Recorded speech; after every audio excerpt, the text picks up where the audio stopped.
பனைமரம் ஏன் முக்கியம்?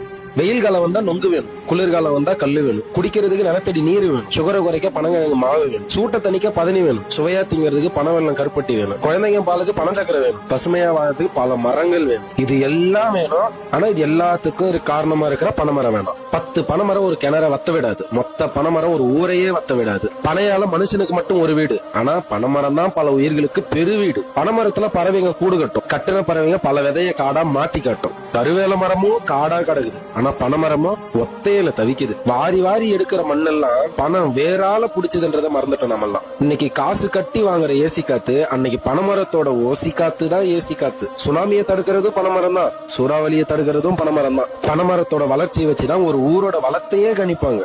ஒரு அண்டா வைக்கிற இடத்துல வாங்குற பனைமரம் அம்மா இடத்த புடிச்சுக்குதுன்னா அறுத்து வெட்டி கிடாசுறாங்க. 100க்கு மேல பயன் தர ஒரு மரத்தை சூளைக்கு வெறும் 100 ரூபாய்க்கு வெட்டுறது எவ்வளவு பெரிய பாவம் இல்ல? ஒரு ஒத்த பனைமரம் ஒரு வருஷத்துக்கு எவ்வளவு பனவெல்லம், பதனி, கல்லு, பனஞ்சீனி, நொங்கு, பனம்பழம், பனங்கிழங்கு, இன்னும் எவ்வளவு கைவினை பொருட்கள், எவ்வளவு திங்கிற பொருட்களை கொடுக்குது. அதற்கான நன்றி கொஞ்சமாச்சு நம்ம கிட்ட இருக்கா? பாலைவனத்துல கூட வளர்ற பனைமரம் பாவம் இந்த தமிழ்நாட்டுல பட்டு போகுதுன்றது எவ்வளவு அவமானம். அடுத்த தலைமுறை சாக போகுதுன்றத புரிஞ்சு பனைமரம் வெறும் மரம் மட்டும் இல்ல, அது இயற்கையை கொடுத்த வரம்னு உணர்ந்து அனைவரும் சீராக்குடன் பனைமரம் நடுவோம். Download ShareChat.